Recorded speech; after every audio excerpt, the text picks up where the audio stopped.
Hello friends, આજે આપણે જે શરૂ કરી રહ્યા છે એ છે વિકલનનો જે બધા જ પ્રકારો વિકલનના પૂરા થયા પછી જે મિસેલેનિયસ એક્સરસાઇઝ છે, એક્સરસાઇઝ નંબર 5, એમની આજે આપણે ચર્ચા. એમાં જે દાખલાઓ આપવામાં આવ્યા છે એમાંથી ભલે બધા જ નહીં, પણ જે દાખલાઓ અલગ અલગ પ્રકારના છે એની આજે આપણે ચર્ચા કરવાના છીએ.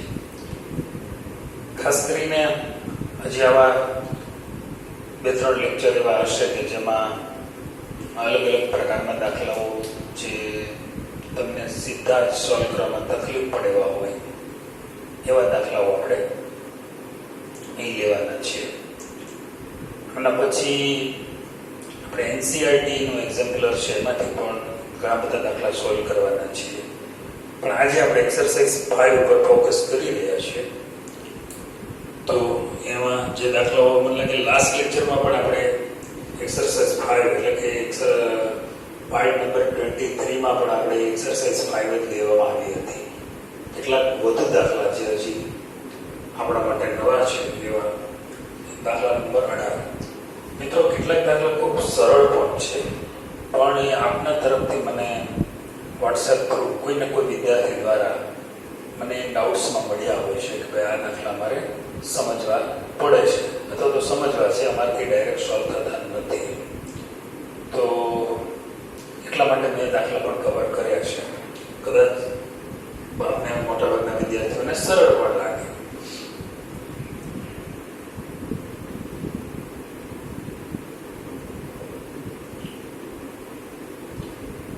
જો fx બરાબર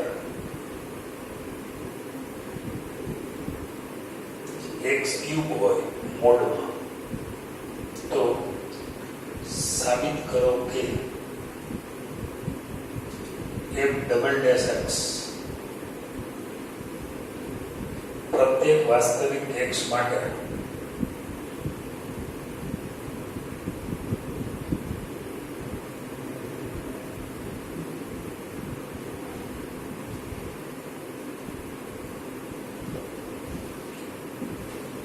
અસ્તિત્વ ધરાવે છે.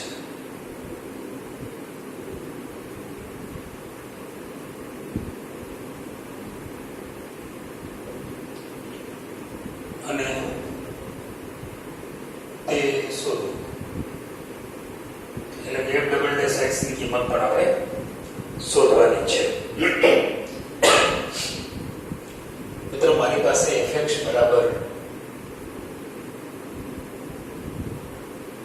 x³ મોડમાં છે. હવે ઘન છે, એકી ઘાત છે, એટલે fx બરાબર હું આને રિકન્સ્ટ્રક્શન કરું તો fx બરાબર આ x³ થાય જો x > 0 હોય તો, અધરવાઇઝ -x³ થાય જો x < 0 હોય તો. mod x બરાબર આપણે કરીએ જ છીએ, mod x બરાબર +x જો x ધન હોય અથવા શૂન્ય હોય, -x જો x ઋણ હોય. અહીંયા x³ છે એટલે પ્રોસિજર તો આ જ થવાની છે. હવે આપણે x બરાબર 0 આગળની વિકલનીયતા ચેક કરીએ. x બરાબર 0 આગળની વિકલનીયતા ચેક કરતા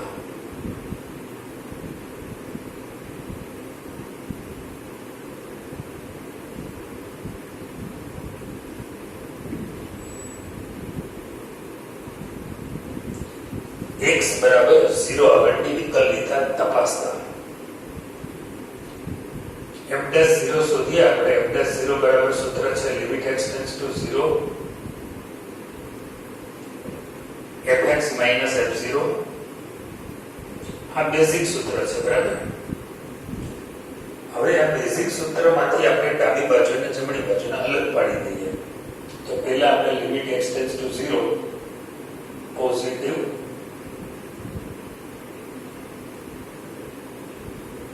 એના બરાબર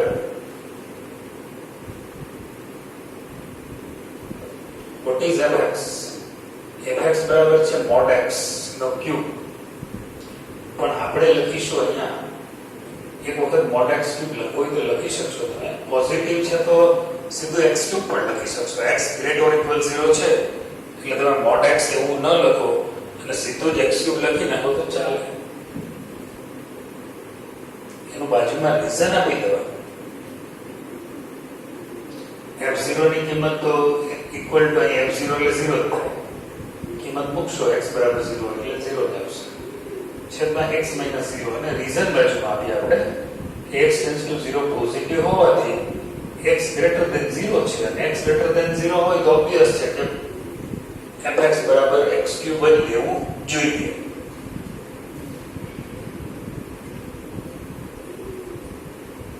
એક x ઉડી જશે x સ્ક્વેર વધશે. x બરાબર 0 એપ્લાય કરીએ એટલે જવાબ 0 આવે. હવે limit x tends to 0 negative સુધી ફોર્મ્યુલા તો આ જ રહેશે.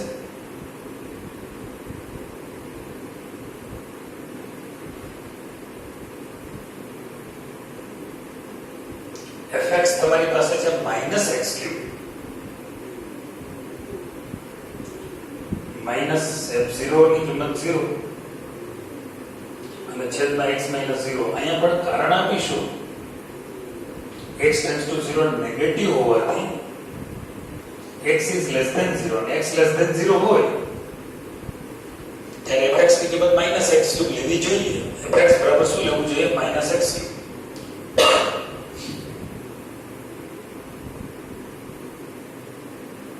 x ક્યુબ માંથી કેન્સલ થશે એટલે માઈનસ x સ્ક્વેર વધશે અને હવે 0 મૂકીએ તો જવાબ 0 આવે. આમ તમે જમણી બાજુથી લિમિટ શોધી fx f0 upon x 0 મતલબ આ સૂત્રથી ડાબી બાજુની લિમિટ શોધી. બંને લિમિટ સમાન છે.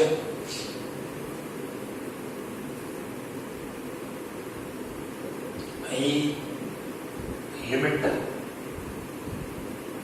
x tends to 0 positive fx f0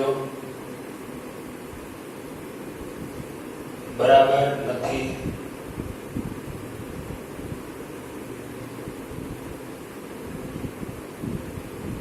બે ઇક્વલ નથી માટે લિમિટ સોરી બંને ઇક્વલ છે માટે f'0 નું અસ્તિત્વ છે.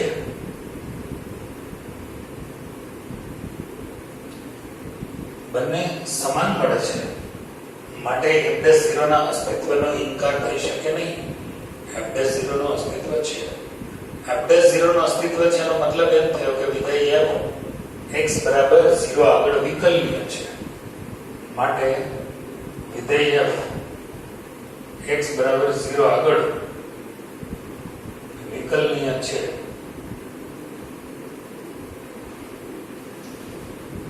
વિધેય x બરાબર 0 આગળ વિકલનીય છે એનો મતલબ એમ થયો કે આમનું વિકલન શક્ય છે. હવે એનું વિકલન આપણે તપાસીએ તો માટે f'(x) બરાબર માટે f'(x) નું અસ્તિત્વ છે. f'(x) બરાબર થશે 3x². કન્ડિશન પહેલી x greater than or equal 0 અથવા -3x² જો x લેસ ધેન 0. આનું વિકલન તો તમે જાણો છો. x³ નું વિકલન 3x² છે આપણને ખબર છે એટલે એ વિકલન ન કરી નાખ્યું. અચ્છા હવે આપણે આ જ પ્રોસિજર પાછી આગળ વધારીશું. આપણે f'(x) નું અસ્તિત્વ છે તો f'(x) નું અસ્તિત્વ ચકાસીએ. f'(x) નું અસ્તિત્વ ચકાસતા ફરી પછી સેમ પ્રોસિજર આવશે. લિમિટ x ટેન્ડ્સ ટુ 0 मतलब f'(0) ની કિંમત શોધીએ છીએ આપણે. fx માઈનસ f'(0) આપણે ચેક કરીએ. f'(0) તો અહીં f'(x) minus f'(0) upon x minus 0 આ ફોર્મ્યુલા થઈ ગઈ. f'(x) માઈનસ બરાબર. હવે f'(x) તો ઓલરેડી તમારી પાસે છે જ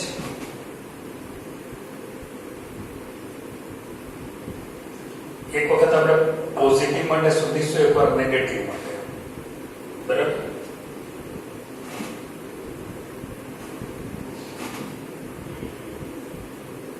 તો માટે limit x tends to 0 positive f dash x minus f dash 0 છેદમાં x minus 0 બરાબર. What is f dash x? F dash x is 3x square minus f dash 0 ની કિંમત તો આપણે શોધેલી જ છે. f dash 0 ની કિંમત તમે જો અહીંયા બંનેની સમાન મળી દે f dash 0 છે. f dash 0 ની કિંમત મૂકી દઈએ. x ઉડી જશે એટલે limit x tends to 0 positive 3x મળશે આપણને અને x બરાબર 0 મૂકવાથી 0 થઈ જશે. જમણી બાજુથી વિધેયનું લક્ષ 0 પડે. હવે આપણે ડાબી બાજુથી વિધેયનું લક્ષ શોધી લઈએ. પ્રથમ વિકલિતનું આપણે સૂત્ર લગાડ્યું છે.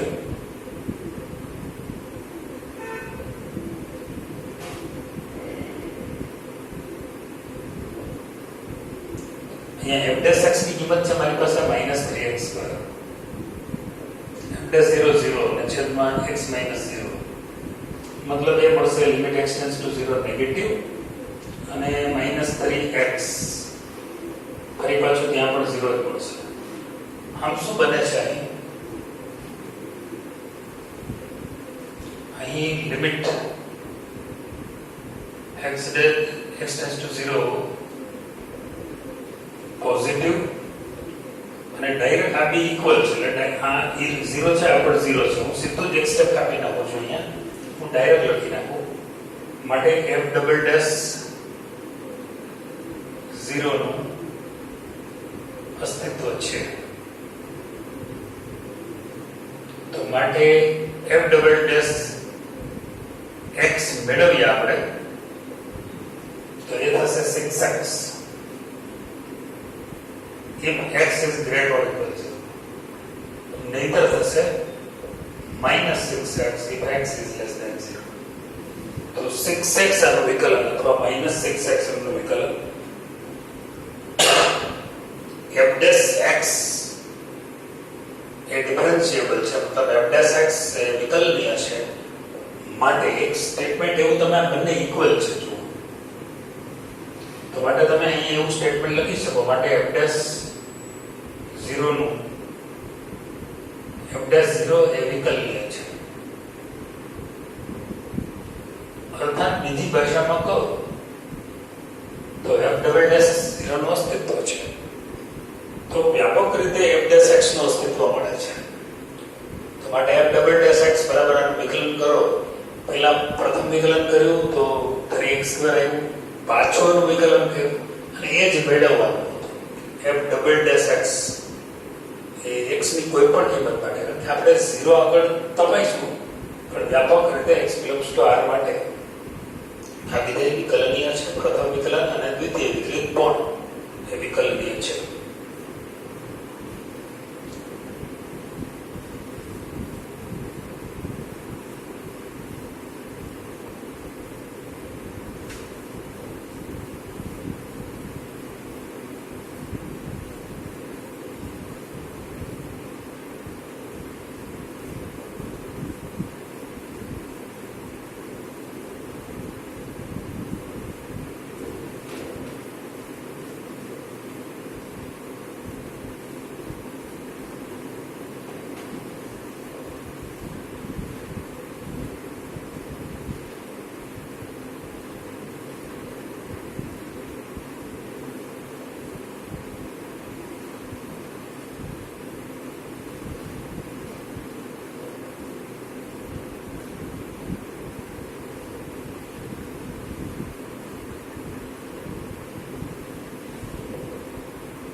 ત્યાર પછીનો દાખલા નંબર છે 19.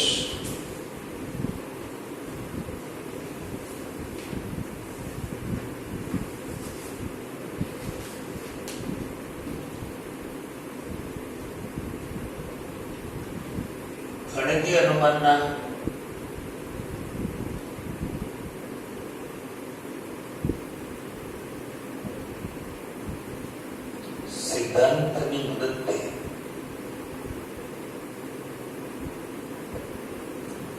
સાબિત કરો કે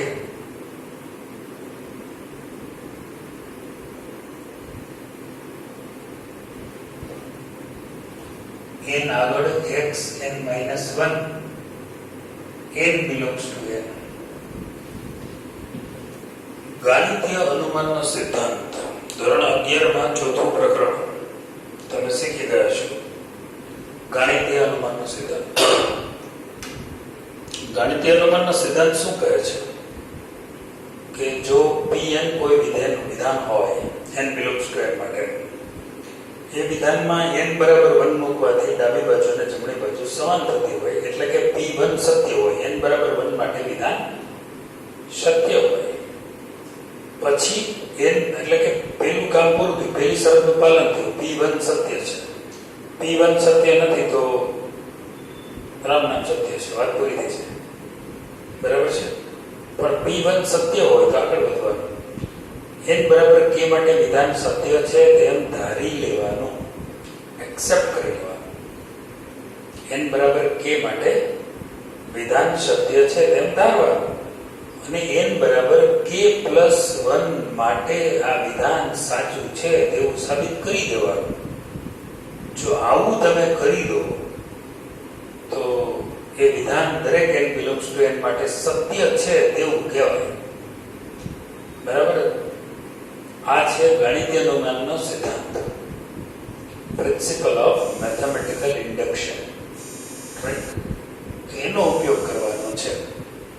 આપણે બે બાબતો મહત્વની છે. n બરાબર 1 માટે વિધાન ડાબી બાજુ જમણી બાજુ સમાન થવું જોઈએ. પહેલા તો pn ધારી લો. તમને એમ થશે કે આ ડાયરેક્ટ આ વિકલનનું સૂત્ર જ છે, તો કેટલાય વિકલન આપણે કરી નાખ્યા, એમાં વળી આવું શું સાબિત કરવું? પણ છે આ તો સાબિત કરીએ આપણે.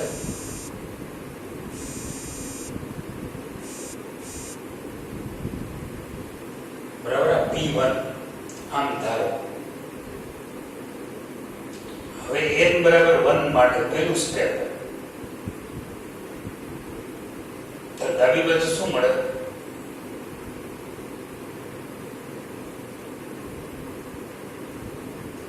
બરાબર. d/dx of x raised to 1 એમ થાય. x નું વિકલન પાછું બધાને આવડતું હોય. જમણી બાજુ જમણી બાજુમાં તો d/dx નથી, ખાલી n છે. n એટલે 1 મૂકી દો. x 1 raised to n - 1 એટલે 1 - 1 એટલે 1 ઉપર 0 બદલી 1 થશે એટલે 1 જ આવશે. તો માટે ડાબી બાજુ બરાબર જમણી બાજુ. આમ p1 સત્ય છે. જ્યારે p1 સત્ય સાબિત થતું હોય ત્યારે n બરાબર k માટે વિધાન સાચું ધારતા.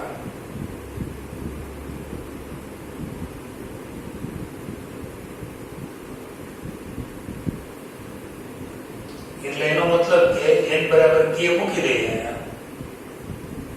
તો વિધાન શું થશે? d/dx x raised to k સામે k x k - 1. આના આપણે રિઝલ્ટ નંબર 1 કહી દઈએ છીએ, કારણ કે આનો ક્યાંક આગળ આપણે ઉપયોગ કરવાનો છે. હવે n બરાબર k માટે વિધાન સાચું સાબિત કરવું છે. n બરાબર k + 1 માટે વિધાન સત્ય સાબિત કરવું છે. એટલે અહીંયા ડાબી બાજુએ હું k ની જગ્યાએ k + 1 લઈ લઉં. x ઉપર k + 1 ઘાત. હવે હું એમનું વિકલન કરું એટલે હું આમ કરી શકું, એનું સાદુરૂપ આપું, x raised to k * x આમ કરી શકું. અહીંયા બે વિધેયનો ગુણાકાર છે એટલે x એમને d/dx of x raised to k વત્તા x raised to k એમને d/dx of x x. આમનું મારે વિકલન મારે સીધું નથી કરી નાખવાનું, પણ પરિણામ એકમાં એવું જ છે જે આપણે સત્ય સ્વીકારેલું છે. એ સત્યને અહીંયા ઉપયોગ કરવાનો. k * x raised to k - 1 એનો ઉપયોગ કરું. પરિણામ 1 ના આધારે હું ડાયરેક્ટ કિંમત મૂકું છું. ફરીથી હું વિકલન નથી કરતો કે કે આગળ લઉં છું x k - 1 એવું હું કંઈ નથી કરતો. હું જસ્ટ શું કરી રહ્યો છું, પરિણામ એકનો ઉપયોગ કરી રહ્યો છું, જેના માટે મેં સત્ય ધારેલું છે કે x k - 1 આ પરિણામ એક ઉપરથી x k x નું વિકલન 1 મૂકવાની છૂટ છે, p1 સત્ય છે માટે એટલે એ મૂકી દો. હવે અહીંયા અંદર ગુણાકાર કરીએ તો k x આ આધાર સરખા ઘાતનો સરવાળો x k plus x k આમાંથી x k કોમન નીકળી જાય એટલે k plus 1 into x k આવી જાય. એટલે આ વિધાન જ્યાં k દેખાય છે ત્યાં k plus 1 આવી જાય અને જ્યાં k minus 1 છે ત્યાં k આવી ગયું. એટલે તમે વિચારી શકશો કે આ જ્યાં જ્યાં તમને k દેખાય છે ત્યાં બધે k plus 1 આવી ગયું. કારણ કે અહીંયા k plus 1 આવે એટલે k છે ત્યાં k plus 1, અહીંયા k છે ત્યાં k plus 1 હોય તો x k આવ્યું હોય, k ની જગ્યાએ k plus 1 આવ્યું હશે જ. એટલે તમને દેખાણું ને એ વાત અલગ છે, પણ 1 1 ઉડી ગયો એટલે k plus 1 એ સીધે સીધું x k આગળ મળી જાય છે. તો માટે p k plus 1 સત્ય છે, માટે p k plus 1 સત્ય છે. આમ તમે જોશો તો p1 સત્ય છે, આમ p1 સત્ય છે અને pk implies pk plus 1 સત્ય મળે છે. મતલબ શું કે pk સત્ય ધારતા સ્વીકારતા pk plus 1 સત્ય મળી જાય છે. માટે ગાણિતીય અનુમાનના સિદ્ધાંત પ્રમાણે આપેલું વિધાન સત્ય સાબિત થાય છે. માટે ગાણિતીય અનુમાનના સિદ્ધાંત પ્રમાણે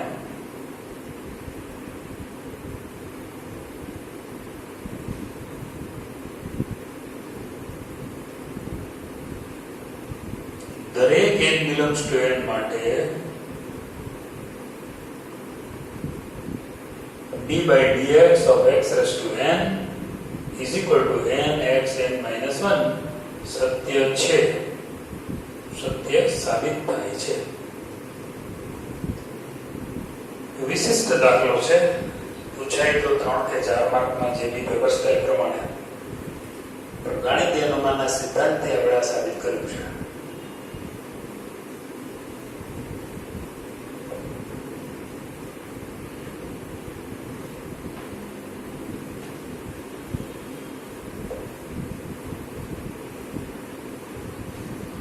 એકવાર આ પ્રકારના દાખલા એકવાર સાબિત કરી ચૂક્યા હોય તો જ પરીક્ષામાં પરફોર્મ કરી શકાતો હોય છે.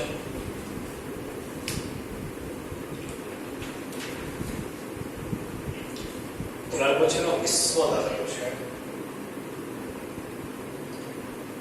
સ્વાધ્યાય એક્સરસાઇઝ 5 માં આવા બધા અલગ અલગ રીતના ઘણા દાખલા છે. તમારી પાસે એક સૂત્ર છે sin a plus b is equal to આ સૂત્ર શું છે, sin a cos b plus cos a sin b, right? આ સૂત્ર છે ને 11મા ધોરણમાં સરવાળા સૂત્ર આવી ગયું, આ સૂત્ર છે. વિકલનનો ઉપયોગ કરી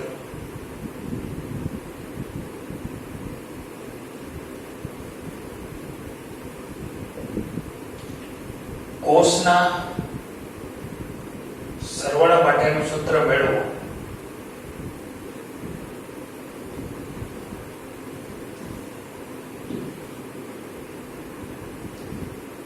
એટલે તમને જે સૂત્ર આપ્યું છે એ sin નું સૂત્ર આપ્યું છે.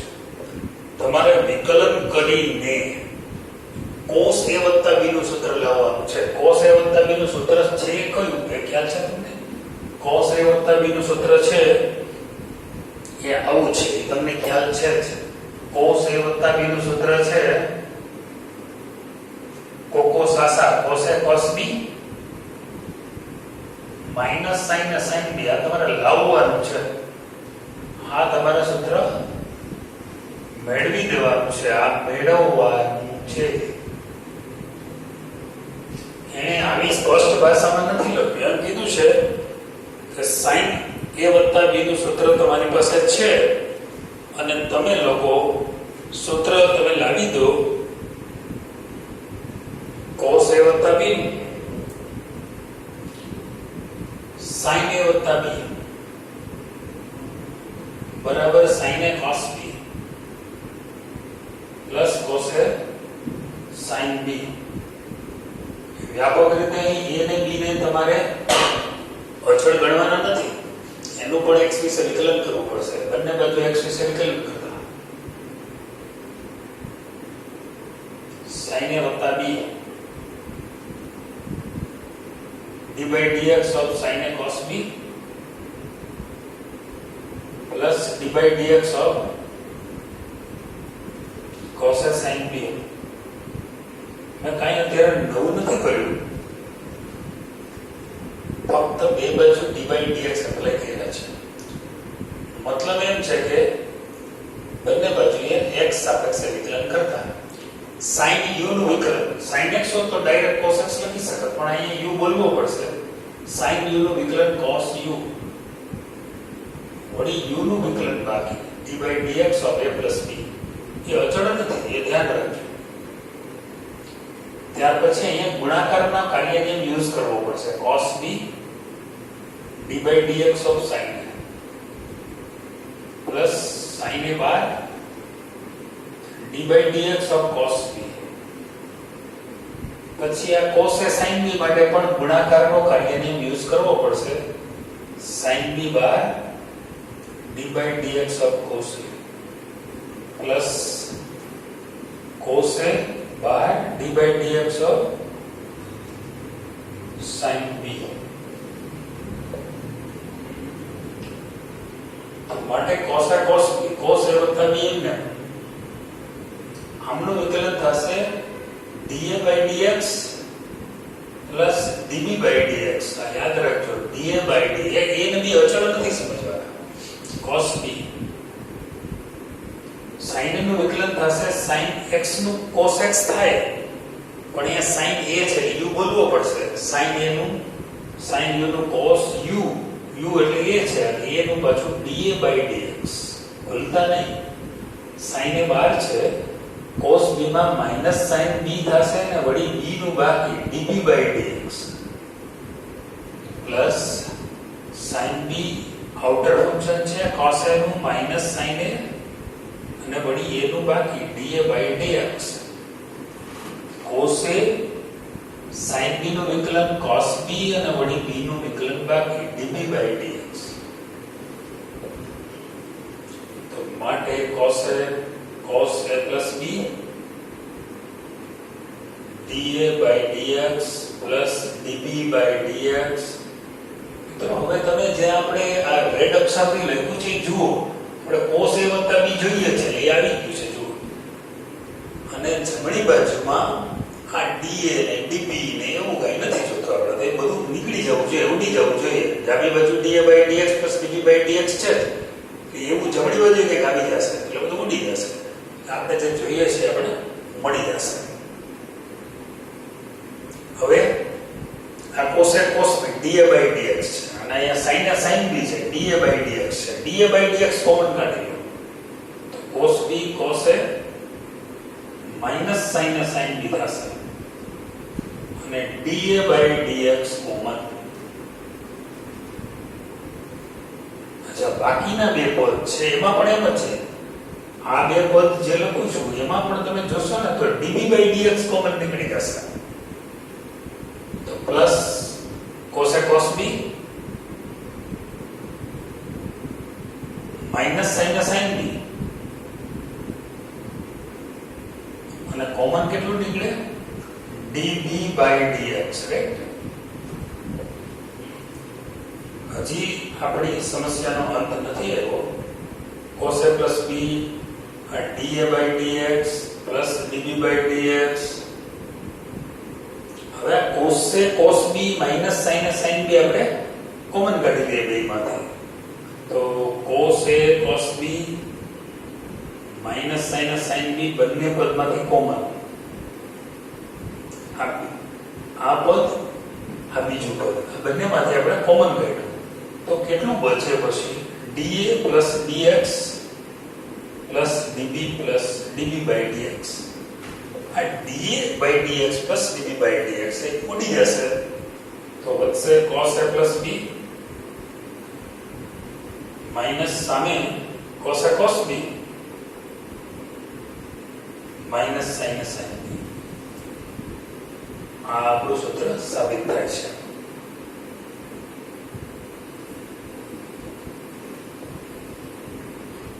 તો આ રીતે આપણે જોઈએ તો સરવાળાનું સૂત્ર આ રીતે આપણે એક સૂત્ર ઉપરથી કદાચ અહીંયા sin a plus b નું સૂત્રને બદલે cos a વત્તા b નું સૂત્ર આપ્યું હોત અને એમ કીધું હોત કે sin a વત્તા b નું સૂત્ર લાવો તો આપણે એ પણ લાવી શક્યા હોત. પણ વિકલનની ક્રિયાનો ઉપયોગ કરીને આપણે આ સૂત્ર લાવવાનું છે. બરાબર છે? વિકલનના સૂત્રનો ઉપયોગ કરીને